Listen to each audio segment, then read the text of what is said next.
Hey y'all, it's me again, Joey. I've been getting a few questions on my swarm traps, as we call them.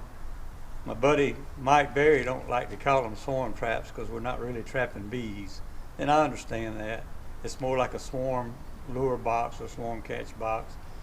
But anyway, I've had a few people ask me some questions about them and how I made them, and I'm going to show you right quick.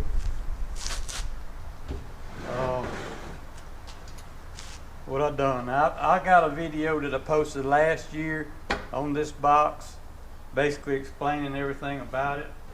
I have made a couple of changes. What it is, first, it's patterned with the Decoat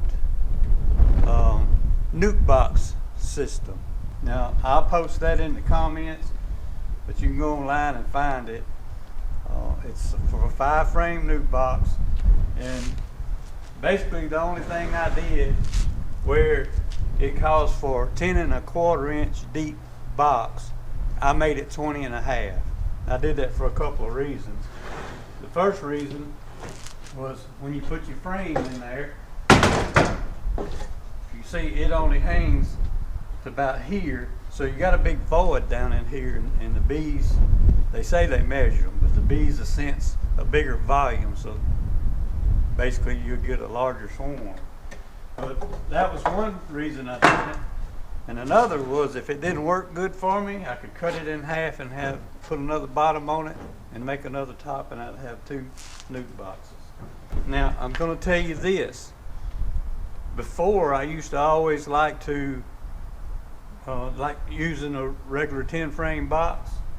I always liked leaving, once I knew the bees were in there, like leaving it there for several days. Well, with this, you can probably see it in some of my other videos. I'm not going to go back and try to find them. But they would actually start drawing on the bottom here. I actually had one that had 3 good, nice comb here. I actually saved a couple of them. But when you catch them in here, after about 2 days, you need to go ahead and relocate them. I've learned that. So if you use this kind, you really want to get them off the tree and into your bee yard as quick as you can. So anyway, it worked great for me. And what I did here, I also mentioned this in my video last year. This is a cleat. Some call it a French cleat. I have a piece of cleat just like this that I nail on the tree, and it hangs on there. If the tree has a little taper to it, I've got this block here and move it from one side to the other, whatever I need to level the box.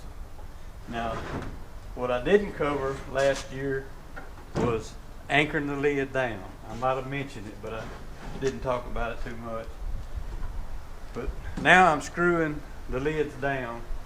That way I can get it all set up and done before I leave the house, putting my frames in it that I want, and I don't have to worry about it coming open. And also, in some of the other videos, you'll see that I had string here, and I'd have one screw in it, and I'd flip it down and put the other screw in it. So that took a little bit excuse me, that took a little bit of time. And then I got some of these at the convention a few months ago, and it just barely works right with this lip on here, and I didn't want to cut the lip off, but the bees still can get in there, and I can use my little tool to get the swarm lure in it and just close it up when I get ready to haul them out off the tree line. But that's the basic changes I made. Like I say, the Decoat system is what I went with. Instead of 10.25, it's 20.5 deep. And one more thing I did, on the Decoat plan, it calls for 1/2-inch plywood strip right here. Is all it has, and that worked good with just laying a lid on it. But when I wanted to screw it down, it was ripping the plywood, busting it. So I went heavier with some shelving board. That's 1x, and it's a lot beefier, and the screw won't split it as bad. But anyway, there you go. That's it. And I hope you have good luck catching swarms this season. If you got any questions, just leave them in the comment and we'll try to get them answered.